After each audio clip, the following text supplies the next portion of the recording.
আল্লাহ রাসূল বলেন, মান হাফিজাস সুন্নাহ, যদি তুমি ঈমানকে যদি হেফাজত করতে চাও, যদি তুমি তোমার দিনকে হেফাজত করতে চাও, দিনকে সংরক্ষণ করতে চাও, আল্লাহ রাসূল বলেন তবে তোমার জন্য করণীয় আছে।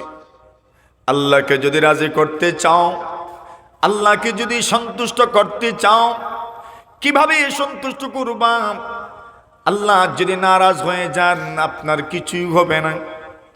যদি আল্লাহ রাজি হয়ে যান সবকিছু আপনার জন্য সহজ হয়ে যাবে, আসান হয়ে যাবে। আল্লাহকে সন্তুষ্ট করতে চাও, আল্লাহকে রাজি করতে চাও, উলামায়ে কেরাম বলেন আল্লাহকে যদি রাজি করতে চাও তবে রাসূলকে রাজি করো। আল্লাহকে যদি খুশি করতে চাও তবে রাসূলকে খুশি করো। রাসূলকে যদি খুশি করতে চাও তবে রাসূলের সুন্নাত পালন করো। সুবহানাল্লাহ। নবীর সুন্নাত যদি পালন করেন তবে আল্লাহ আপনাকে কি পুরস্কার দিবেন? ইসমাইল হাক্কি রাহিমাহুল্লাহু তাআলা তাফসীরে রুহুল বায়ানের মধ্যে ফালা ওয়া রাব্বিকা লা ইউহাক্কিমুকা ফীমা শাজারা বাইনাহুম, ওগো রাসূল এরা ততক্ষণ পর্যন্ত ঈমানদার হতে পারবে না। ফালা ওয়া রাব্বিকা লা ইউমিনুন হাত্তা ইউহাক্কিমুকা ফীমা শাজারা বাইনাহুম, এই মানুষগুলো ততক্ষণ পর্যন্ত পরিপূর্ণ মুমিন হতে পারবে না যতক্ষণ পর্যন্ত তাদের মধ্যকার সমস্যাগুলোর সমাধান আপনাকে দিয়ে না করাবে, আপনার সুন্নাহকে সামনে রেখে সমাধান না করবে। ওগো নবী ততক্ষণ পর্যন্ত তারা পরিপূর্ণ ঈমানদার হতে পারবে না। যতক্ষণ পর্যন্ত আপনার সমাধান মেনে না নিবে, আপনার ফয়সালা মেনে না নিবি, যতক্ষণ পর্যন্ত আপনার সিদ্ধান্ত মেনে না নিবি ততক্ষণ পর্যন্ত মুমিন হতে পারবে না, ততক্ষণ পর্যন্ত মুমিন হতে পারবে না। ওই আয়াতের ব্যাখ্যায় ইসমাইল হাক্কি রাহিমাহুল্লাহু তাআলা লেখেন, এক হাদিস শরীফের মধ্যে এসেছে, কেউ যদি সুন্নতের হেফাজত করে, কেউ যদি আল্লাহর নবীর সুন্নতের সংরক্ষণ করে, কেউ যদি নবীজির সুন্নতের হেফাজত করে, আল্লাহ পাক রব্বুল আলামিন তাকে চারটা সম্মান দান করে, চার ধরনের নিয়ামত দান করে। আকরামাহুল্লাহু বিআরবা'i খিসাল, আল্লাহ রাসূল সাল্লাল্লাহু আলাইহি ওয়াসাল্লাম বলেন, ওই হাদিসটা হাদিসের কোনো মুতবর কিতাবের মধ্যে নাই, তবে ইসমাইল হাক্কি রাহিমাহুল্লাহু তাআলা তাফসীরে রুহুল বায়ানের মধ্যে হাদিস বলে উল্লেখ করেছেন। এই জন্য আল্লাহ রাসূল সাল্লাল্লাহু আলাইহি ওয়াসাল্লামের কথা হিসাবে উল্লেখ করেছেন, বলেন মান হাফিজাস সুন্নাহ, কেউ যদি সুন্নতকে সংরক্ষণ করে, সুন্নতের হেফাজত করে, আল্লাহু আকবার, তাকে চারটা সম্মান দেওয়া হবে, চারটা নিয়ামত দেওয়া হবে, চারটা পুরস্কার দেওয়া হবে। এক নম্বর পুরস্কার হলো আল মুহাব্বাতু ফি কুলুবিল বারারাম, আল্লাহু আকবার। এক নম্বর লাভ, যদি সুন্নত পালন করতে পারো, সুন্নতের ইবাদত করতে পারো, যদি সুন্নতের সংরক্ষণ করতে পারো, একটা করে সুন্নত পালন করা, এর মাধ্যমে সুন্নতের সংরক্ষণ করা হয়।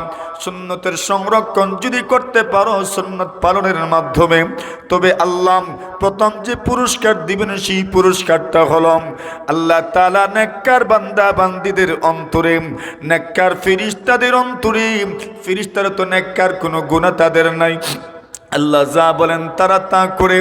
আল্লাহ রাসূল বলেন, যদি তুমি সুন্নতের হেফাজত করতে পারো, সুন্নতের সংরক্ষণ করতে পারো, প্রথম নম্বর লাভ হলো, প্রথম নম্বর ফায়দা হলো, প্রথম নম্বরের সম্মান হলো আল্লাহ তাআলা আসমান জমিনে যত মাখলুক রয়েছেন, ফেরেশতা থেকে শুরু করে মানব দানব, আল্লাহ তাআলা নেককারদের অন্তরে আপনার মহব্বত আল্লাহ পাক ঢুকায়া দিবেন। সুবহানাল্লাহ বলেন।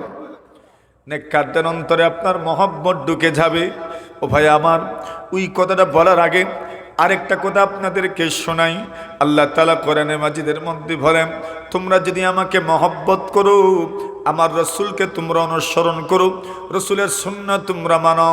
রসুলের সুন্নাহ যদি মানতে পারো তবে প্রথম নম্বর লাভ হলো আল্লাহ তোমাদেরকে মহব্বত করবেন। আর আল্লাহর মহব্বত যদি একজন পেয়ে যায় তাহলে শুধু যে আল্লাহর মহব্বত পাবে এমন নয়, আল্লাহর জমিনে বিচরণকারী সব মখলুকের মহব্বত সে পেয়ে যাবে।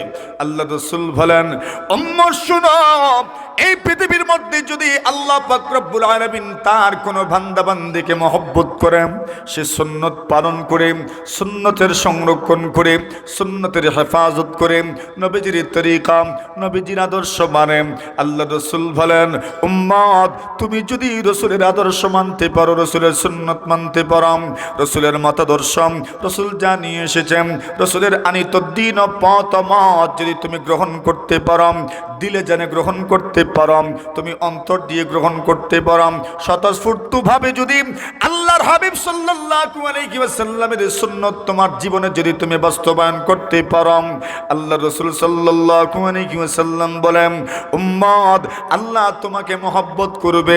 আর আল্লাহ যখন কোনো মানুষকে মহব্বত করেন, আল্লাহ পাক জিবরিল আমিন আলাইহিস সালাতু ওয়াস সালামকে ডাক দিয়ে বলেন, এরে জিবরিল তুমি কি জানো আমি আমার অমুক বান্দাকে মহব্বত করি, অমুক বান্দিকে মহব্বত করি, তুমিও তাকে মহব্বত করো। আল্লাহু আকবার। যখন আল্লাহ পাক তাকে আদেশ করেন, এরে জিবরিল আমিন আমি আমার অমুক বান্দাকে মহব্বত করি, অমুক বান্দিকে মহব্বত করে, তুমিও তাকে মহব্বত করো, সঙ্গে সঙ্গেই আল্লাহর ফেরেশতা জিবরিল আমিন আলাইহিস সালাতু ওয়াস সালাম তাকে মহব্বত করেন।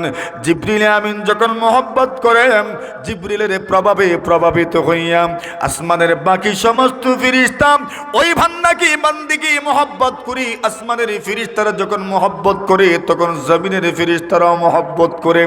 জমিনের ফেরেশতারা যখন মহব্বত করে, আল্লাহর জমিনে বিচরণকারী সর্বোৎকৃষ্ট মাখলুক, শ্রেষ্ঠ মাখলুক মানব জাতি তাকে মহব্বত করে। মানব জাতি যখন মহব্বত করে, আল্লাহর জমিনে বিচরণকারী বাকি সবগুলো মাখলুক আল্লাহর ওই বান্দা বান্দির মহব্বতে ফেদা হয়ে যায়। আল্লাহর মহব্বত যদি কেউ পেয়ে যায়, সবার মহব্বত সে পেয়ে যায়। সুবহানাল্লাহ, জোরে বলেন। কিন্তু আমরা নবীর সুন্নত কোথায়, আমরা কোথায়? তো কো যাও সুন্নতে আহমদ কু যাও, তু কু যাও সুন্নতে আহমদ কু যাও, বা মোহাম্মদ কই বুবদ নিসবত তুরাম, বা মোহাম্মদ কই বুবদ নিসবত তুরাম। তুমি কোথায় আর আমার নবীর সুন্নত কোথায়? তোমার এবং আমার নবীর সুন্নতের সঙ্গে কিসের সম্পর্ক? নবীর সুন্নত আমার সামনে বলন্টিত হয় আর আমি নবীর সুন্নতের ব্যাপারে একদম উদাসীন হয়ে যাই। ও ভাই আমার, মনে রাখবেন, আল্লাহ রাসূল সাল্লাল্লাহু আলাইহি ওয়াসাল্লামের সুন্নত যদি আপনি পালন করতে পারেন, নবীর সুন্নতের যদি হেফাজত করতে পারো, নবী সাল্লাল্লাহু আলাইহি ওয়াসাল্লামের সুন্নতের যদি সংরক্ষণ করতে পারো, তবে এক নম্বর লাভ হলো আল্লাহ পাক রব্বুল আলামিন নেককার বান্দা বান্দীদের অন্তরে আপনার মহব্বত ঢুকায়া দেবেন। জোরে জোরে বলেন সুবহানাল্লাহ। বিশ্বাস হয় সুন্নাত পালন করবেন, নেককার মানুষের অন্তরে আপনার মহব্বত ঢুকবে। এটা হইল হিফজে সুন্নতের প্রথম নম্বর লাভ। দুই নম্বর লাভ হলো আল হাইবাতু ফি কুলুবিল ফাজারা। যেই মানুষটা সুন্নতের সংরক্ষণ করে, সুন্নতের হেফাজত করে, সুন্নতের হেফাজত করবে, সুন্নতের সংরক্ষণ করবে, দুই নম্বর লাভ, দুই নম্বর ফায়দা হলো আল হাইবাতু ফি কুলুবিল ফাজারা। সুন্নত যারা পালন করে ওই মানুষগুলোর এত প্রভাব হয়ে যায়, এত প্রভাব, এত প্রতিপত্তি হয়ে যায় বেঈমানদের অন্তরে, এদের ভয় আর ডর আল্লাহ পাক ঢুকায়া দেন, ঠিক কিনা? এই জন্য দেখবেন এই দুনিয়াতে সব মুসলিমকে সবাই ভয় পায় না। সুন্নতওয়ালা মুমিন যদি হয় তাকে সব বেঈমান ভয় পায়। কথা বলেন ঠিক কিনা? মুখে যদি দাড়ি থাকে, পাগড়ি থাকে, তাকে সকলেই ভয় পায়।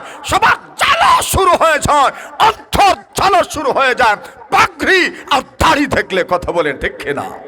কেন? সুন্নত আছে, যে সুন্নত থাকলে বেঈমানদের গায়ে জ্বালা শুরু হয়।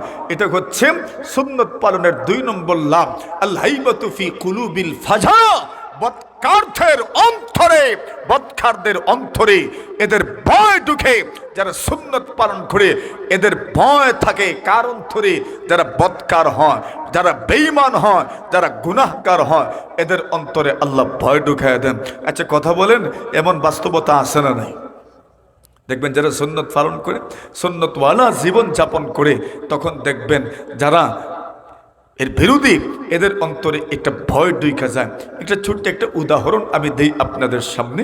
রাসূলুল্লাহ সাল্লাল্লাহু আলাইহি ওয়াসাল্লামের সাহাবী হযরত ওমর রাদিয়াল্লাহু তাআলা আনহু, আমিরুল মুমিনিন হযরত ওমর ইবনুল খাত্তাব রাদিয়াল্লাহু তাআলা আনহুর জামানা চলমান।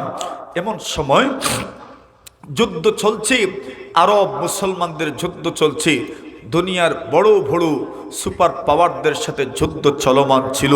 তৎকালীন যুগের 2টি সুপার পাওয়ার, তৎকালীন যুগের সবচেয়ে বিশ্ব শক্তি যাকে বলা হতো, বিশ্বের সবচেয়ে শক্তিধর যে 2টি আপনার সম্প্রদায় আর রাষ্ট্র ছিল, তন্মধ্যে একটা রাষ্ট্র ছিল রোমান সাম্রাজ্য, আরেকটা ছিল পারসিক সাম্রাজ্য। এই 2 সাম্রাজ্যের মধ্যে সবসময় দ্বন্দ্ব লেগে থাকতো। রোমানরা যেহেতু সামান্য ইলিম, আসমানে ইলিম তাদের কাছে ছিল, তাওরাত, জাবুর, ইনজিল কিতাবের ইলিম তাদের কাছে ছিল, তখন মুমিনরা তাদের বিজয় কামনা করত। আর পারসিকরা ছিল মুশরিক, অগ্নি পূজারী। এজন্য মক্কার বেঈমানরা, মুশরিকরা পারস্যদের বিজয় কামনা করত। এমন ছিল তৎকালীন সিচুয়েশন, পরিবেশ, পরিস্থিতি। ওই পরিস্থিতির আলোচনা আমরা আজকে করছি না। একটা যুদ্ধে রোমানদের সাথে মুসলমানদের যুদ্ধ চলমান। এমন সময় যুদ্ধে যখন রোমানরা আর পেরে উঠবে না, তখন তারা যে কোনো মর্মে যুদ্ধবিরতির জন্য তারা জোর চেষ্টা চালাতে লাগলো। চেষ্টা অব্যাহত রেখেছে, কোনোভাবে যুদ্ধটা যেন বন্ধ হয়ে যায়। আলোচনার জন্য মুসলিম বিশ্বের আমিরুল মুমিনিন ওমর ইবনুল খাত্তাব রাদিয়াল্লাহু তাআলা আনহুর কাছে, ওনার কাছে প্রস্তাবনা গেল, আমরা যুদ্ধবিরতি চাই। তো যুদ্ধবিরতি যখন চাচ্ছেন, ঠিক আছে যুদ্ধবিরতি অবশ্যই এটা আমরা মেনে নিচ্ছি, তবে আলোচনা সাপেক্ষে। তো আলোচনার জন্য আপনাদের পক্ষ থেকে 2 জন পাঠান, আমাদের পক্ষ থেকে আমরা আছি, বসে আলোচনা করে যুদ্ধবিরতির সিদ্ধান্ত গ্রহণ করা হবে। মেরে মোহতরম হাজরিন, মুসলমান তো মাশাআল্লাহ কোনো কিছুকে ভয় করে না। ভয় করলে একমাত্র কারে ভয় করে? জোরে কোন, জোরে কোন, জোরে কোন, আরো জোরে, আরো জোরে, আরো জোরে। অনন্ত গোলাম আলীপুরের মানুষের আওয়াজটা একবার শুনতে চাই। কাকে ভয় করে? জোরে বলেন, কাকে ভয় করে? আল্লাহকে ভয় করে। মুমিন মুসলমান আর কাউকে ভয় করে না। কথা বলে ঠিক কিনা? মুমিন মুসলমান একমাত্র ভয় করে কাকে? সারে দুনিয়া কো মুখালিফ কুছ নেহি নুকসান হে, सारी दुनिया को मुखालिफ कुछ नहीं नुकसान है, डर नहीं है, गम नहीं है, जब खुदा रहमान है, डर नहीं है, गम नहीं है, जब खुदा रहमान की। डरता नहीं दुनिया में मुसलमान किसी से, जब मिल गई है दौलत ईमान नबी से, जब मिल गई है दौलत ईमान नबी से। মুমিন মুসলমান এই দুনিয়াতে আল্লাহ ছাড়া অন্য কাউকে ভয় করে না। জোরে বলেন ঠিক কিনা? দুনিয়ার মুমিন মুসলমান দুনিয়াতে অন্য কারো সামনে মাথাও ঝুঁকায় না। এইবার খলিফাতুল মুসলিমিন হযরত আমিরুল মুমিনিন ওমর ইবনুল খাত্তাব রাদিয়াল্লাহু তাআলা আনহু 2 জন প্রতিনিধি পাঠালেন। ওই 2 জন প্রতিনিধি হুযায়ফা ইবনুল ইয়ামান রাদিয়াল্লাহু তাআলা আনহু, উনি সহ আরেকজন প্রতিনিধি পাঠালেন, যাও তোমরা আলোচনা করে আসো। মেরে মোহতরম হাজিরিন, এইবার রোমান সাম্রাজ্যের রাজদরবার, এখানে প্রবেশ করতে হলে মাথা নিচু করে প্রবেশ করতে হয়, মাথা উঁচু করে প্রবেশ করা যায় না।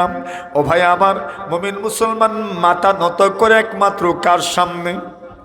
আর জোরে কোন আল্লাহর সামনে মাথা নত করে। এইবার যখন রাজ দরবারে ঢুকবেন মাথা নত করে ঢুকতে হয়। রাজ দরবারের প্রচলন ছিল মাথা নত করে রাজ দরবারে ঢুকবেন, কিন্তু মুমিন মুসলমান তো কারোর সামনে মাথা নত করে না, করলে একমাত্র করে কার সামনে? আল্লাহ তাআলার সামনে। মুমিন মুসলমান মাথা নত করেন নাই, আরে আমরাই তো করব না। আর সাহাবীদের ঈমান আমাদের চাইতে আরো হাজার কোটি গুণ বেশি মজবুত আর শক্ত ছিল, ঠিক কিনা? ওনারা বললেন রাজ দরবারের নিতে মাথা নত করে ঢুকতে হয়। ওনারা বলেন আমরা মাথা নত করে ঢুকবো না, আমাদের মাথা নত হয় একমাত্র আল্লাহর সামনে, দুনিয়ার কোন মানুষের সামনে আমরা মাথা নত করি না। মরদে হক বাতিল কে সামনে সর ঝুকা সিকিতা নেহি, मर्द हक बातिल के सामने सर झुका सीखता नहीं, सर कटा सकता है लेकिन सर गिला सीखता नहीं, सर कटा सकता है लेकिन सर गिला सीखता नहीं। মাথা নতই করলেন না, মাথা উঁচু করে রাজ দরবারে প্রবেশ করেছেন। জোরে বলেন আল্লাহু আকবার। এইবার এটা রাজ দরবারে আপনার একদম স্পষ্ট আইন লঙ্ঘন, রীতি লঙ্ঘন, নীতি লঙ্ঘন করেছেন। এখন তো এমনিতেই রাজ দরবারে যারা ছিল এদের মন মেজাজ এমনিতেই খারাপ ওনাদের উপর। আমাদের রাজ দরবারের রীতিনীতি এরা ভেঙে দিল। শেষ পর্যন্ত ঠিক আছে, আলোচনার জন্য যখন এসেছেন, এর আগে আরেকটা ঘটনাও ঘটছে। ওনাদের পোশাক তো, আরে মুসলমান সাহাবায়ে কেরাম যুদ্ধের ময়দানে অবস্থান করেন, আল্লাহর রাসূল সাল্লাল্লাহু আলাইহি ওয়াসাল্লাম বলেন আল্লাহর রাস্তায় যারা ঘোরাফেরা করে আর আল্লাহর রাস্তার ধুলাবালি যেই সমস্ত মানুষের গায়ে লাগে, শরীরে লাগে, ওই শরীরকে জাহান্নামের আগুন জ্বালায় না। আর জোরে কোন। এমনকি কেউ যদি আল্লাহর ঘর নির্মাণে নেকির কোনো কাজে স্বেচ্ছাশ্রমে অংশগ্রহণ করে, সেটাও আল্লাহর রাস্তা। সুবহানাল্লাহ বলেন। আম্মার ইবনে ইয়াসির রাদিয়াল্লাহু তাআলা, আল্লাহ নবী সাল্লাল্লাহু আলাইহি ওয়াসাল্লাম যখন মসজিদ নির্মাণ করবেন, মক্কা থেকে হিজরত করে মদিনা প্রবেশ করলেন। মদিনায় প্রবেশ করার পরে মসজিদ নির্মাণের সিদ্ধান্ত গ্রহণ করলেন। কোথায় মসজিদ নির্মাণ করবেন? নবী সাল্লাল্লাহু আলাইহি ওয়াসাল্লামের বাহন উটনি যেখানেই বসেছে ওই জায়গাতেই মসজিদ নির্মাণ করবেন। ওইখানে গাছ ছিল, ওইখানে কবর ছিল। কিভাবে মসজিদ নির্মাণ করবেন? পাথরের প্রয়োজন, খেজুর পাতার প্রয়োজন, বাঁশের প্রয়োজন, কুটির প্রয়োজন। ওই সমস্ত প্রয়োজন কেমনে মিটাবেন? সাহাবায়ে কেরাম স্বেচ্ছাশ্রমে অংশগ্রহণ করবেন। সুবহানাল্লাহ। কিন্তু নবী আলাইহিস সালাতু ওয়াস সালাম প্রথমেই দেখা দিলেন স্বেচ্ছাশ্রমে অংশগ্রহণ করতে হয়। সাহাবায়ে কেরাম প্রথম স্বেচ্ছাশ্রমে অংশগ্রহণ করেন নাই। নবী সাল্লাল্লাহু আলাইহি ওয়াসাল্লাম নিজে কাজ করতে শুরু করলেন।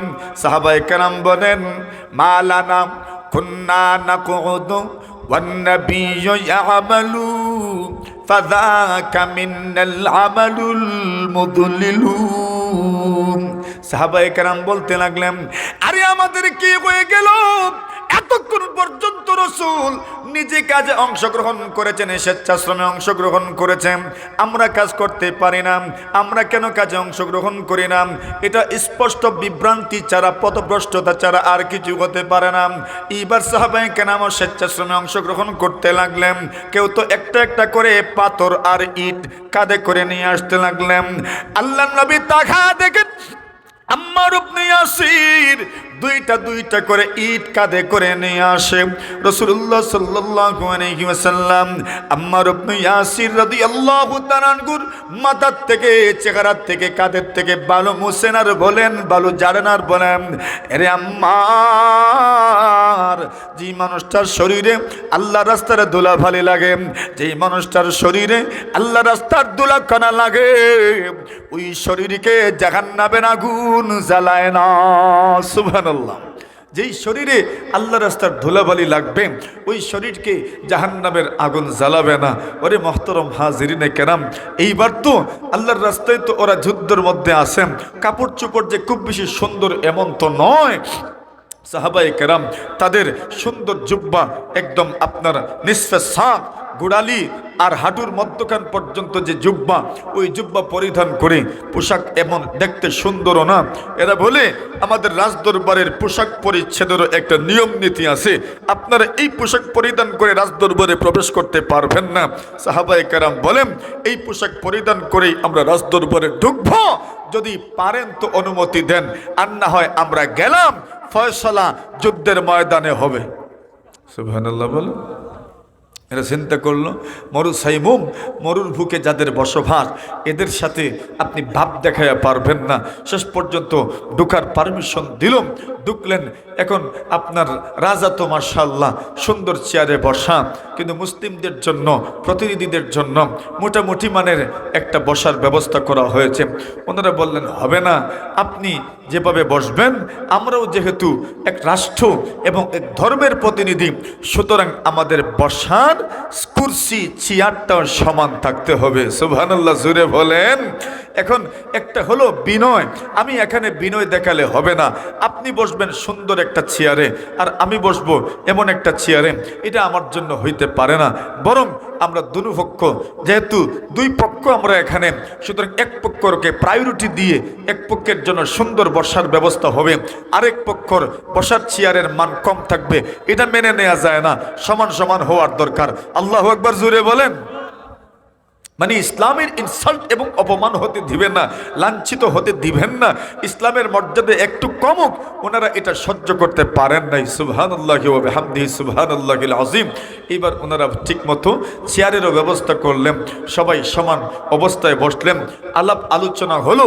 আলোচনা যখন শেষ হলো, আলোচনা শেষ করার একটা পর্যায়ে এইবার সিদ্ধান্ত হলো, ঠিক আছে এখন আপনারা যেহেতু রাজকীয় মেহমান, সুতরাং আপনাদের মেহমানদারি হওয়া দরকার।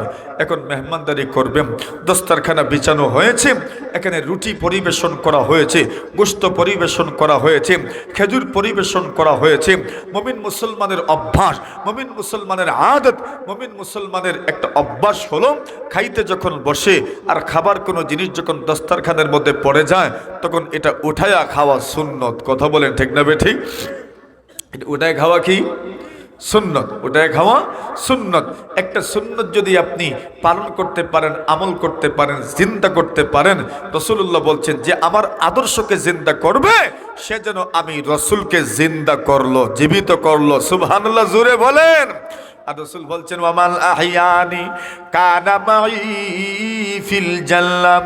রাসূল বলেন কেউ যদি আমি নবীজিকে জিন্দা করে, আমি নবীজিকে জিন্দা করে, কানা মাই ফিল জান্নাহ, আমার সঙ্গে সে জান্নাতে থাকবে। সুবহানাল্লাহ। এখন রাসূলুল্লাহ সাল্লাল্লাহু আলাইহি ওয়াসাল্লামে দুইজন সাহাবী, এদেরকে দস্তারখানা বিছায় সুন্দর খাবারের ব্যবস্থা করা হইল। রুটির এক টুকরা দস্তারখানার মধ্যে পড়ে গেছে, ওনারা উঠাইয়া ওই রুটির টুকরাটাও খেয়ে ফেললেন। বাদশার পক্ষ থেকে মেহমানদের মেহমানদারি করার জন্য যিনি নিয়োজিত ছিলেন, উনি এখানে দাঁড়ানো ছিলেন। উনি তাকায় দেখেন এরা মাটিতে যেটা পড়ে, দস্তারখানায় যেটা পড়ে, এটাও ছাড়ে না, এটাও খেয়ে ফেলে। তো এরা তো রাক্ষস ছাড়া আর কিছু না। হ্যাঁ, এরা বলল আরে তোমরা কি এতই অভদ্র? তোমাদের কাছে কি কোনো সৌজন্যতা নাই? তোমরা কি এত রাক্ষসে ধল যে মাটিতে যেটা পড়ে গেছে ওইটাকেও তোমরা ছাড় দাও না, ওইটাও উঠে তোমরা খেয়ে নাও? ওনারা বলেন তুমি কি বুঝবা মিয়া, তুমি সভ্যতা কোথার থেকে শিখলে? সভ্যতা তো ইসলামী মানুষকে শিখিয়েছে। কথা বলেন ঠিক না? আর জোরে বলেন, ইসলামী মানুষকে সভ্যতা শিখিয়েছে। দুনিয়াতে কত, এখনো এই দুনিয়াতে কত মানুষ আছে, এই দুনিয়াতে কত মানুষ আছে যারা ডান হাত দ্বারা ইস্তেঞ্জা করে। আরে আছে না? নাই? ইউরোপ আমেরিকায় যান না, ডান হাত দ্বারা এরা ইস্তেঞ্জা করে এখনো। কিন্তু ইসলাম মানুষের দুই দিকের হাতগুলোকে ভাগ করে দিয়েছে, ডান হাত দ্বারা ভালো ভালো কাজ করবেন, আর বাম হাত দ্বারা যেটা ঘৃণা লাগে ওইটা কোন হাত দিয়ে করবেন? বাম হাত দিয়ে করবেন। এখন ইউরোপ আমেরিকার লোকজন চিন্তা করলো, ডান হাত দ্বারা যখন ইস্তেঞ্জা করি, তো যেই হাত দ্বারা মনে করেন ইস্তেঞ্জা করলাম, ওই হাত দ্বারা খাবার খাইতো কেমনে? ওই তারা এখন বিকল্প জিনিস বাহির করছে, চামচ। কি বাহির করছে? কেন? ডান হাত দ্বারা ইস্তেঞ্জা করে, তো যেই হাত দ্বারা ইস্তেঞ্জা করছে ওই হাত দ্বারা কেমনে খাবার খাইতো? ওই বলে এই হাত লাগাইতাম না, চামচ দিয়ে খাইব। ইসলাম বলে তোমার চামচের দরকার নাই, তোমার তো হাত ওই দুইটা, এক হাত ওই কাজের জন্য, আর ডাইন হাত কিসের জন্য? ভালো কাজের জন্য কোন হাত? বলেন কোন হাত? মুসাফা করবেন, প্রথম ডান হাত দিবেন, কিছু নিবেন তো কোন হাত দিয়ে নিবেন? ডান হাত দ্বারা নিবেন। আপনার ডান হাত দ্বারা খাইবেন তো কোন হাত দিয়ে? ডান হাত দিয়ে। পান করবেন তো কোন হাত দিয়ে? ডান হাত দিয়ে। চা পান করবেন তো কোন হাত দিয়ে? বলেন। ডান হাত দিয়ে। এটা ফ্যাশন হয়ে গেছে বাম হাত দ্বারা পান করা, ঠিক নেই? যুবকরা করে বেশি, বাম হাত দ্বারা পান করে, এরা মনে করে এর মধ্যে স্মার্টনেস। আরে নবী আলাইহিস সালাতু সালামের সুন্নতের মধ্যেই সব ধরনের সৌজন্যতা, ভদ্রতা, সভ্যতা সবকিছু কোথায়? নবীর সুন্নতে। বলেন কোথায়? নবীর সুন্নতে। ডান হাত দ্বারা ইস্তেঞ্জা করবেন না। আচ্ছা, বাম হাত দ্বারা যে আপনি খাইলেন, মনে করেন ছাই খাইলেন বাম হাত দ্বারা, ইস্তেঞ্জা কোন হাত দিয়ে করেন? কথা বলে বাম হাত দিয়ে। তো যেই হাত দিয়ে আপনি ইস্তেঞ্জা করেন ওই হাত দিয়ে খাবার খান, ওই হাত দিয়ে পানি পান করেন। যেই হাত দিয়া ফেসা বাতাইলা ওই হাত দিয়ে এখন খাবার খাইতেছেন। এটা একটা ভদ্রতা হইল? মাতুন আপনারা। এরা বুঝছে যে ডান হাত দ্বারা এরা ইস্তেঞ্জা করে, এখন এরা চিন্তা করলো যে এই হাত দ্বারা ইস্তেঞ্জা করলাম, ওই হাত দ্বারা কেমনে এখন খাবার খাইতাম? ওই তারা বাহির করছে কি? চামচ। তো এখন আপনি তো চামচও না, বাম হাত দ্বারা ইস্তেঞ্জা করলেন, আর ওই হাত দ্বারা এখন খাবার খাইতেছেন। এটা একটা কথা হইল? না না। মুমিন কোন হাত দিয়ে খাইবে? বলেন বলেন। ইনশাল্লাহ। ইনশাল্লাহ নাই। মুখ বন্ধ করে বলেন ইনশাল্লাহ। সন্তানরা কোন হাত দিয়ে খাইব? প্রশিক্ষণ দিবেন? প্রশিক্ষণ দিবেননি, মানবে না এত সহজে। ছোট তো, বয়স কম, এত সহজে মানবে না। আপনি বলবেন ডাইন হাত দ্বারা খাও, সে আপনারে শিখাই দিব তার বাম হাত ওই ডাইন হাত। কথা কোন ঠিক না ঠিক? আপনি তারে যতই শিখান এটা ডাইন হাত, সে কইব এটা ডাইন হাত না। তো সে ডাইন হাত দিয়ে খাচ্ছে, তার বাম হাতও ঠিক, কিন্তু সে এটাকেই ডাইন হাত মনে করে। আপনি তাকে শেখাবেন। রাসূলুল্লাহ সাল্লাল্লাহু আলাইহি ওয়াসাল্লাম ছোট্টদেরকে শিখাইতেন। রাসূলুল্লাহ বলেন, ইয়া গোলাম সাম্মিল্লাহ ওয়া কুল বিয়ামিনিক ওয়া কুল মিম্মা ইয়ালিক। ওমর ইবনে আবি সালামাকে রাসূল সম্বোধন করে বলেন, রাসূলের সামনে খাবার পরিবেশন করা হয়েছে, একটা প্লেটের মধ্যে খাবার। নবী সাল্লাল্লাহু আলাইহি ওয়াসাল্লামের সঙ্গে ছোট্ট একটা ছেলেও বসেছেন, ওমর ইবনে আবি সালামা। ছোট্ট ছেলেরা যখন খাবার খাইতে বসে, এদের হাত এক জায়গায় থাকে না, পুরা প্লেটের চতুর্দিকে এদের হাত ঘুরে, ঠিক না? নবী বলেন, ও মিয়া, ইয়া গোলাম সাম্মিল্লাহ, এর যুবকের ছেলে, তুমি যখন খাবার খাবে তখন আল্লাহর নাম নিয়ে খাবার খাও। সুবহানাল্লাহ বলেন। শিখাচ্ছেন, যদিও ছোট, বয়স কম, এরপরে রাসূলের সুন্নতটাকে শিখাচ্ছেন, ভদ্রতা শিখাচ্ছেন, সৌজন্যতা শিখাচ্ছেন, তোমাকে সভ্যতা শিখাচ্ছেন। খাইবা কার নামে? বলে কার নামে? মনে থাকেনি? খাবার যখন বসি খাইতে, যখন বসি তখন আল্লাহর নামে যে খাইতাম, এটা মনে থাকেনি? পেটের ক্ষুধায় তো খাইব কার নামে? বলেন ইনশাআল্লাহ। ইনশাআল্লাহ। খাইবেন কোন দিক থেকে? ওয়াকুল বিয়ামিনিক, ডান হাত দ্বারা খাবার খাও। কোন হাত দ্বারা? ওয়াকুল মিম্মা ইয়ালিক, তোমার সামন থেকে খাবার খাও। সুবহানাল্লাহ। এখানে একবার হাত দিবা, ওইখানে আরেকবার হাত দিবা, ওইখানে আরেকবার হাত দিবা, এমন যেন না হয়। তবে হ্যাঁ, একটা প্লেটে যদি কয়েক ধরনের ফল পেশ করা হয়, মনে করেন আপনারা একটা প্লেটে আপেলও দিছেন, আঙ্গুরও দিছেন, মালটাও দিছেন, কমলাও দিছেন, সবগুলো তো আর এক জায়গায় না। এখন আপনি এখান থেকে কমলা নেবেন, ওইখান থেকে মালটা নেবেন, ওইখান থেকে আপেল নেবেন, ওইখান থেকে আঙ্গুর নেবেন। যদি খাবার ভিন্ন হয় তাহলে বিভিন্ন জায়গায় হাত দেওয়া জায়েজ আছে। আর খাবার যদি এক জাতেরই হয় তাহলে হাত এক জায়গাতেই থাকবে, দুই জায়গায় যাইতো না। সুবহানাল্লাহ বলেন। ওটার নাম ভদ্রতা। কথা বুঝে আসছে? আর খাবার যদি ভিন্ন হয়, মনে করেন এক প্লেটের মধ্যে বিভিন্ন ধরনের ফল আছে, তাহলে আপনি সব জায়গাতেই হাত দিতে পারবেন। কয়টা কইরা খাইবেন? হুজুরে কোন কয়টা? একটা। এখন আমরা তো প্রথমে শুরু করি কয়টা দিয়া, কিন্তু রসুল বলছেন খাইবেন কয়টা দিয়া? কয়টা দিয়ে শুরু করবেন? একটা একটা করে শুরু করবেন, একটা একটা করে খান, একটা একটা করে খান। দেখছেন নি সানাসুর থেকে মানুষ বাদাম বাচ্চা খায়, কথা কন না কি ঠিক নেই? বলে এখানে সানাসুরি এক ধরনের খাবার, বাদাম আরেক ধরনের খাবার, অসুবিধা নেই, বাইসে খাইলে অসুবিধা নেই, কিন্তু খাবার ভিন্ন। সুতরাং যেখানে যেখানে বাদাম আছে সেখানে হাত যাওয়াও জায়েজ আছে। তো বলছিলাম রাসূলুল্লাহ সাল্লাল্লাহু আলাইহি ওয়াসাল্লাম বলেন, ইয়া গোলাম সাম্মিল্লাহ ওয়া কুল বিয়ামিনিকা, তোমার ডান হাত দ্বারা খাও, ওয়া কুল মিম্মা ইয়ালিকা, তোমার সামন থেকে তুমি খাবার খাও। সুবহানাল্লাহি ওয়া বিহামদিহি। আসেন আমার ভাইরা, যে কথাটা বলছিলাম, রাসূলুল্লাহ সাল্লাল্লাহু আলাইহি ওয়াসাল্লামের এই দুই সাহাবী প্রতিনিধিরা বললেন যে দেখো আমাদের নবীর সুন্নত হইল দস্তরখানার মধ্যে কিছু পড়ে গেলে এটা উঠায়া খাওয়া। আতরুকু সুন্নাতা হাবিবি লিহাউলাইল হুমাকা। আল্লাহর নবীর সাহাবী বলেন, এরে আমাকে দল মুকাদ্দার, আতরুকু সুন্নাত হাবিবি লিহাউলাইল হুমাকা। আল্লাহর নবীর সাহাবী বলেন, ওই সমস্ত বোকাদের কারণে আমি কি আমার নবীর সুন্নতকে ছেড়ে দিব? তোমাদেরকে খুশি করার জন্য, তোমাদের কাছে ভদ্র সাজার জন্য, তোমাদের কাছে সভ্য সাজার জন্য, তোমাদের কাছে আমি ভদ্র সাজবো, আর আমি আমার নবীর সুন্নতকে ছেড়ে দিব? তা হতে পারে না, তা হতে পারে না, তা হতে পারে না। সুবহানাল্লাহ। সুন্নত ছাড়েন নাই। এখন এদের কথাটা বড় দিলে বাচ্ছে। আরে আমাদেরকে বুকা বইলে গেল, আমাদেরকে আহমক বলে গেল। কেউ যদি কাউকে আহমক বলে গালি দেয় তো মনে ধরবে না, তার গায়ে লাগবো। আরে আমি বুঝি বুকা। সবাই মনে মনে সচেতন, আর কথা কন না, সবাই মনে মনে কি সচেতন? আমার মনে আমি সচেতন, আপনার মনে আপনার সচেতন, আমার মনে আমিও আকলদার, আপনার মনে আপনিও আকলদার, আমার মনে আমি বিবেকবান, আপনার মনে আপনিও বিবেকবান, কিন্তু আল্লাহ তো জানেন কে বিবেকবান। আরে কথা বলেন ঠিক না বেটি? মনে মনে আমরা সবাই সচেতন, ঠিক নেই? মনে মনে আমরা সবাই সচেতন, সবাই সচেতন। আল্লাহই জানেন আসলে সচেতন কে আর সচেতন কেন হয়। কথা বলেন। এখন যখন এদেরকে আহমক বলেছেন, বুকা বলেছেন, এদের গায়ে বাচ্ছে কথাটা।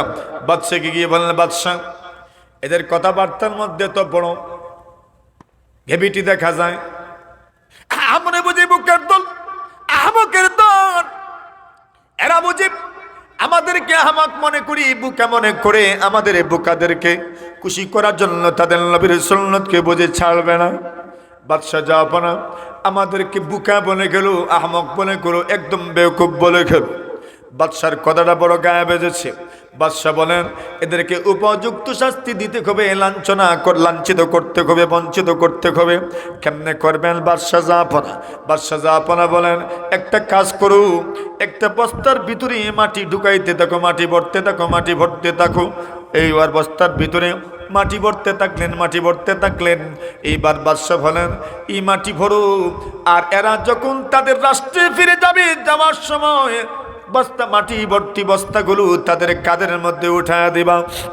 তারা তাদের দেশে আমার দেশের মাটি নিয়ে যাবে, বস্তা ভর্তি মাটি তারা নিয়ে যাবে। এটা তাদের অপমান, তাদের জন্য লাঞ্ছনা, তাদের জন্য বঞ্চনা। এইবার মাটি ঢোকানো হচ্ছে, মাটি মুসলমানদের কাঁধে উঠায় দেওয়া হবে। দুইজন সাহাবী, যে দুইজন প্রতিনিধি হয়ে এসেছেন, এই দুইজনের কাঁধে মাটির বস্তা উঠায় দেওয়া হবে। যেই মুহূর্তে মাটির বস্তা উঠায় দেওয়া হবে, আল্লাহ নবীর সাহাবী না করলেন না, উনি বাধা দিলেন না, উনি কোনো ধরনের প্রতিরোধ গড়ে তুললেন না। উনি বলেন, ঠিক আছে, তোমার দেশের মাটি বস্তা ভর্তি করে যদি আমার খাদে উঠে দিতে চাও, নিজেরাই যদি তোমার দেশের মাটি আমাদেরকে দিয়ে দিতে চাও, তো আমাদের না করার কি আছে, বাধা দেওয়ার কি আছে? আল্লাহ নবীর সাহাবী মাটির বস্তা সানন্দে রাজি হইয়া আনন্দ চিত্তে তাদের দেশের মাটির বস্তা বহন করে করে মদিনার দিকে রওনা হয়ে গেলেন। আল্লাহর নবীর সাহাবী ওমর ইবনুল খাত্তাব রাদিয়াল্লাহু তাআলা আনহু ওনের দূর থেকে তাকায় দেখেন প্রতিনিধি দুইজন আসছেন, এদের কাঁধে, এদের মাথার মধ্যে মাটির বস্তা। আল্লাহর নবীর সাহাবী ওমর রাগ কম না বেশি? জোরে বলেন কম না বেশি? আত্মমর্যাদা কম না বেশি? আত্মমর্যাদাও বেশি, রাগও বেশি, গায়রতও বেশি। আল্লাহর নবীর সাহাবী হযরত ওমর রাদিয়াল্লাহু তাআলাকে সম্বোধন করে বলেন, নবীর সাহাবে গো, আপনাদেরকে আমি প্রতিনিধি সাব্যস্ত করে প্রেরণ করেছিলাম। আমার প্রতিনিধি, ইসলামের প্রতিনিধি, ইসলামী খেলাফতের প্রতিনিধি হয়ে আপনারা গিয়েছেন।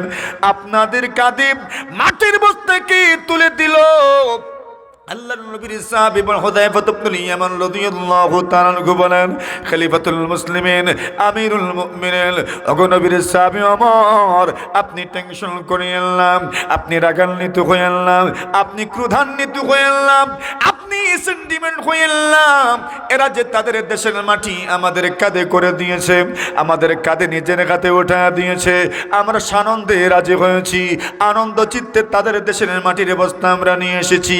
আমরা চাইলে প্রতিরোধ করে তুলতে পারতাম, এরা কোনোভাবেই আমাদের কাঁধে মাটির বস্তা উঠে দিতে পারতো না।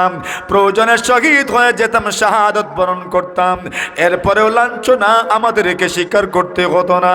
কিন্তু নবীর সাহাবী ওমর, আমিরুল মুমিনিন ওমর, আগু নবীর সাহাবী খলিফাতুল মুসলিমিন ওমর, আমি তাদের দেশের মাটির বস্তা আনন্দ চিত্তে কেন আমার দেশে নিয়ে আসলাম? এর পেছনে কারণ হলো, এরা যখন তাদের দেশের মাটি নিজের ইচ্ছায় আমাদের হাওয়ালা করে দিয়েছি, আমি এখান থেকে একটা সুধারণা গ্রহণ করেছি। ওগো নবীর সাহাবী, সেই দিন বেশি দূরে নয়, পরা তাদের দেশের মাটি ইসলামের পদতলে চলে আসবে। জোরে জোরে বলেন সুবহানাল্লাহ।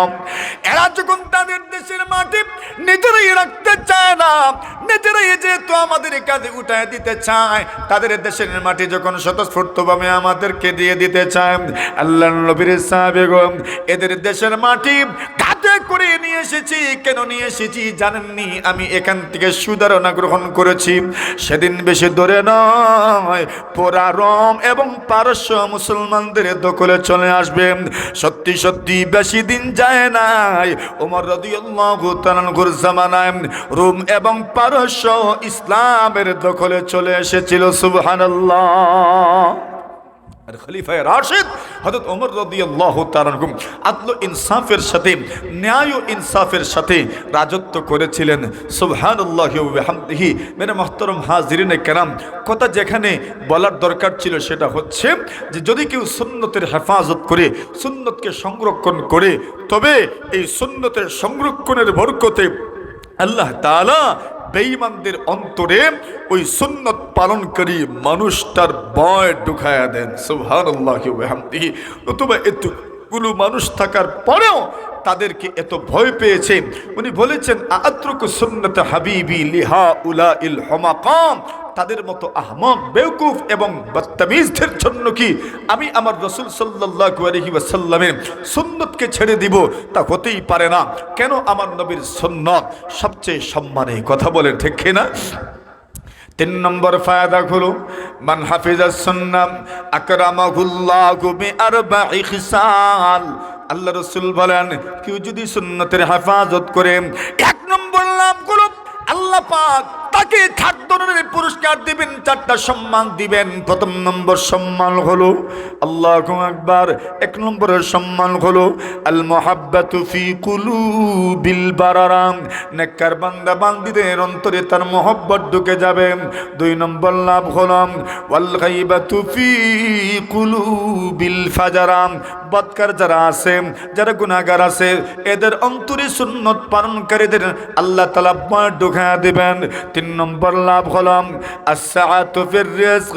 3 নম্বর লাভ হলো, এরে বান্দা বান্দী, তুমি যদি সুন্নতের পালনকারী হয়ে যাও, সুন্নতের সংরক্ষণকারী যদি হয়ে যাও, সুন্নতের হেফাজতকারী যদি হয়ে যাও, তাহলে 3 নম্বর পুরস্কার দেওয়া হবে।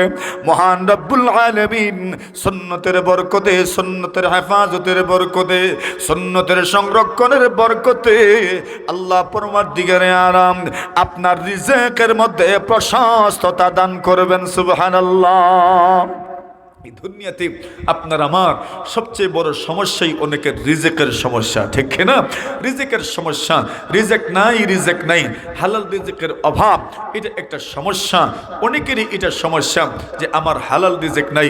বলছেন যদি আপনি সুন্নত পালন করেন, যদি রসুলের অনুসরণ করেন, যদি রসুলকে মানেন, যদি রসুলের কথা মানেন, তা আপনাকে আল্লাহ তাআলা আপনার রিজেকের মধ্যে প্রশস্ততা দান করবেন। সুবহানাল্লাহি ওয়া বিহামদিহি।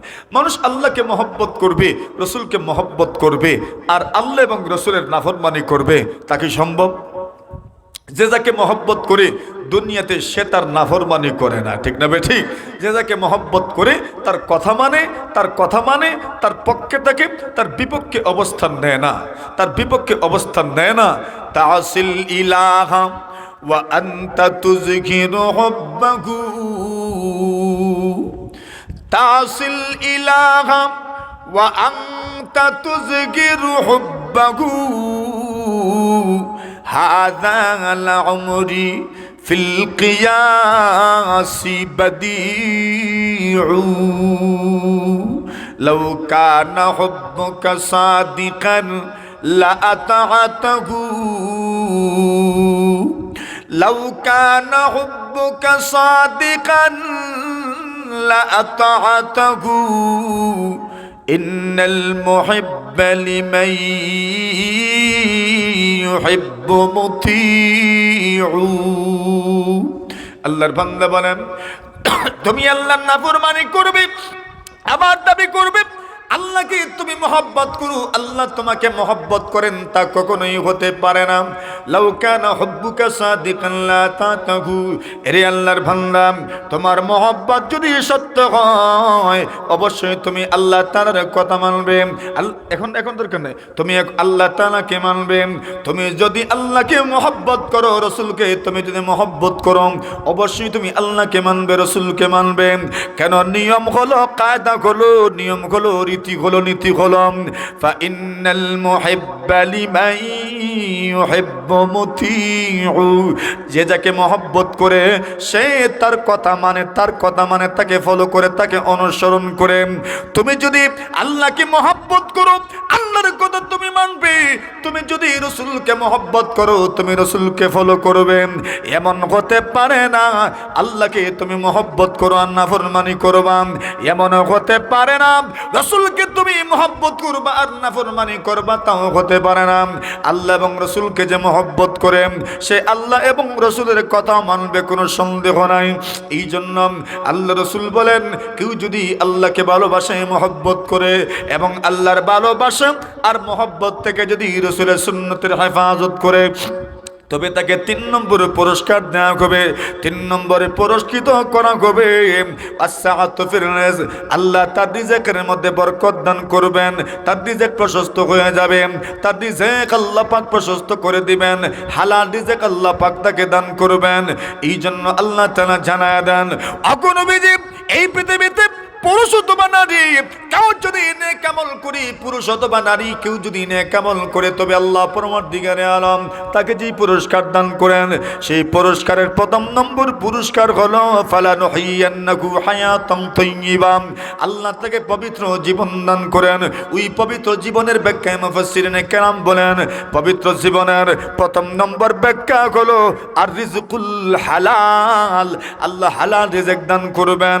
এই জন্য যদি সুন্নতের উপর আমল করতে পারো, সুন্নতের সংরক্ষণ করতে পারো, সুন্নতের হেফাজত করতে পারো, 3 নম্বর লাভ হলো মহান আল্লাহ তাআলা আপনার রিজকের মধ্যে বরকত দান করবেন।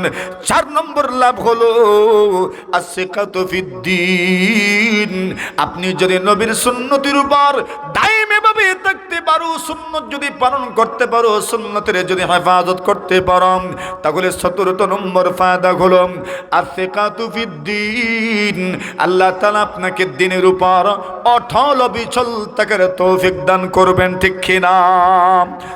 যদি মানতে পারেন সুন্নতির উপর যদি আমল করতে পারেন, 3 নম্বর লাভ হলো রিজিকের মধ্যে আল্লাহ তাআলা বরকত দান করবেন। কি পরিমাণ বরকত হবে রিজিকের মধ্যে! সুবহানাল্লাহি ওয়া বিহামদিহি সুবহানাল্লাহিল আযীম। নবী আকরাম সাল্লাল্লাহু আলাইহি ওয়াসাল্লামের সুন্নতির উপর আপনি আমল করবেন আর আল্লাহ আপনার রিজিকের মধ্যে বরকত দিবেন না, তা হইতেই পারে না। আপনি নবীর সুন্নতের উপর আমল করবেন আর আল্লাহ তাআলা আপনার রিজিকের মধ্যে বরকত দান করবেন। রিজিক কোথা থেকে দিবেন আপনি কল্পনাও করতে পারবেন না। ও ভাই, মানুষ ভরসা করবে কার উপর? কার উপর? আল্লাহর উপর। আর আল্লাহ বলে দিয়েছেন, ওয়ামান ইয়াতাওয়াক্কাল আলাল্লাহি ফাহুয়া হাসবু। কেউ যদি আল্লাহর উপর ভরসা করে তার জন্য কে যথেষ্ট? আল্লাহ তাআলাই যথেষ্ট। ওই কথা তো আপনাদের জানা থাকারই কথা। ওই ঘটনা আপনারা শুনেছেন। আল্লাহর 2 জন বান্দা নবী আকরাম সাল্লাল্লাহু আলাইহি ওয়াসাল্লামের সাহাবী আশআরী গোত্র সফর করছেন।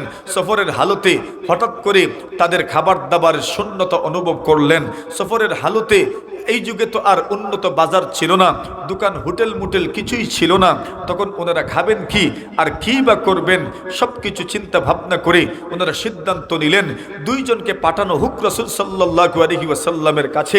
রাসূল যেন আমাদের খাবার দাবারের ব্যবস্থা করে দেন।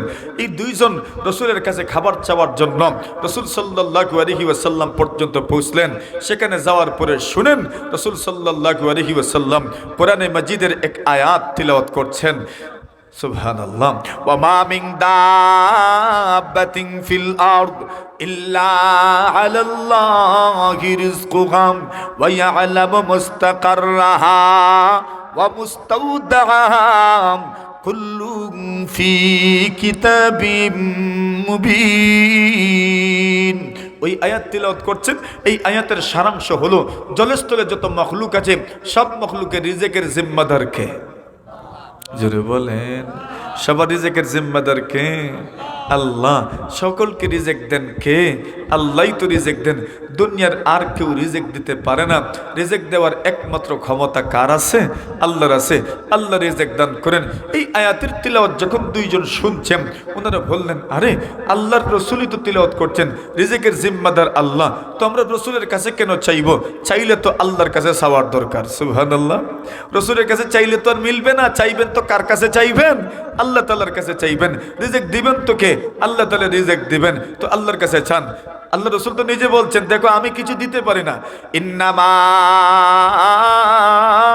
আনা কাসিম ওয়াল্লাহু ইউতি। আমি তো বন্টনকারী, দেনেওয়ালা তো কে? বলেন বলেন। আমি তো বন্টনকারী, ইলম বন্টন করবো, দিবেন তো আল্লাহ। আরো যা আছে সব দিব তো আল্লাহ। আমি তো বস শুধু বন্টনকারী। আল্লাহই তো রিজিক দেন। দুনিয়ার আর কেউ রিজিক দিতে পারে না। আপনার পকেটে যা আছে কে দিছেন? ব্যাংকে যা আছে কে দিছেন? আল্লাহ। এটার উপর সন্তুষ্ট থেকে যান। কেন? আল্লাহ জানেন কারে কি পরিমাণ দিতে হবে। আল্লাহর হিসাব নাই? হুজুরে বলেন, দিছেন যে তার হিসাব আছে না নাই? বাবা সব সন্তানকে কি সমান দে? একজনকে কম দে, একজনকে বেশি দে। জানা আছে কারে কি পরিমাণ দিতে হইব। কথা বলে ঠিক না বেঠিক? তবে ফরাইজে কম বেশ করলে হবে না, সমান দিতে হবে। বাকি ফকেট খরচ, একজনকে একটু কম দিবেন, একজনকে একটু বেশি দিবেন, এটা জানা আছে উনার কাকে কি পরিমাণ দিতে হবে। এজন্য তরফা বিক্রি বলতেন, ফাকানা বিমা কাসামাল মালিক ফা ইন্নামা কাসামাল খালাইকা বাইনানা আল্লাহুহাম। আল্লাহর বান্দা বলে, আল্লাহ তোমাকে যা দিয়েছেন তুমি সন্তুষ্ট হয়ে যাও। কেন? এই নিয়ামত, দুনিয়াতে যত নিয়ামত বন্টন করা হয় সবকিছু বন্টন করেন তো আল্লাহ তাআলা। এইবার 2 জন চলে গেলেন, আল্লাহ রসুলের কাছে কিছুই চাইলেন না, সাহায্য চাইলেন না। আল্লাহু আকবার। 2 জন যখন চলে যাচ্ছেন, কাফিলার কাছে ফিরে যাচ্ছেন, তখন মনে মনে চিন্তা করেন, আরে আজ যদি এখন আমাদের পর্যন্ত খাবার পৌঁছে না, তবে তো আমাদের অবস্থা শেষ হয়ে যাবে। সুবহানাল্লাহি ওয়া বিহামদিহি। ওনারা কাফেলা পর্যন্ত পৌঁছার আগে আগে তাদের জন্য খাবার পৌঁছে গেছে। জোরে বলেন সুবহানাল্লাহ। এবার খাবার খাওয়ার পরে, এটা তো আল্লাহ তাআলা দিয়েছেন, কোনো সন্দেহ নাই। এখন খাবার খাওয়ার পরে খাবার অবশিষ্ট রয়ে গেল। চিন্তা ভাবনা করতে লাগলেন অবশিষ্ট খাবার কি করবেন। তো সিদ্ধান্ত হলো, রসুল যেহেতু পাঠাইছেন তো রসুলের কাছে পৌঁছায় দাও। রসুল তো পাঠান নাই, রসুল জানেনই না। এই 2 জন ওনারাও জানেন, ওনারাও রসুলকে বলেন নাই, তো রসুল কেমনে পাঠাইলেন? এখন নবীজির কাছে খাবার নিয়ে যাওয়া হলো। বলা হলো, ইয়া রাসূলুল্লাহ, আপনি খাবার পাঠিয়েছিলেন, ওই খাবারটা আবার কিছু অবশিষ্ট রয়ে গেছে, আপনাকে দিয়ে দিতে চাই। চাই, ফেরত দিতে চাই। রসুল বলেন আমি কখন খাবার পাঠাইলাম? নবীজিকে তখন ওই দুইজন বললেন, ইয়া রাসূলুল্লাহ, ঘটনা এমন এমন, আমরা আপনার কাছে এসেছিলাম, তখন আপনি ওই আয়াত তিলাওয়াত করেছেন, এই আয়াতের উপর এত বিশ্বাস স্থাপন হয়েছে, আমাদের এত বিশ্বাস হয়েছে, আমরা আর আপনার কাছে কিচ্ছুই চাই নাই, আমাদের মনে মনে দিবেন তো আল্লাহ, তো চাইলেও কার কাছে চাইব? জোরে বলেন। আল্লাহর কাছে চাইছি, আর আল্লাহ আমাদের জন্য রিজিকের ব্যবস্থা করে দিয়েছেন। সুবহানাল্লাহি ওয়া বিহামদিহি সুবহানাল্লাহিল আযীম। তো দেওয়ার ক্ষমতা কার আছে ভাই? আল্লাহর আছে। তাহলে বলছেন আপনি যদি সুন্নতির উপর আমল করেন, তাহলে আল্লাহ তাআলা আপনার এই সুন্নতির উপর আমল করার কারণে আল্লাহ তাআলা আপনাকে 3 নম্বর পুরস্কার দিবেন, আপনার রিজিকের মধ্যে বরকত দিবেন। সুন্নতির উপর আমল করলে, পালন করলে 4 নম্বর ফায়দা হইল দিনের উপর অটল, অবিচল, মজবুত, দৃঢ় থাকার তৌফিক আল্লাহ দান করবেন। আল্লাহ রাব্বুল ইজ্জত আমাদেরকে কবুল করুন, মাহফিলকে কবুল করুন। আল্লাহ তাআলা এই মাহফিলের ওসিলায় সমস্ত জিন্দা মুর্দাদেরকে মাফ করুন, আমিন। ওয়া আখিরু দাওয়ানা আনিল হামদুলিল্লাহি রাব্বিল আলামিন।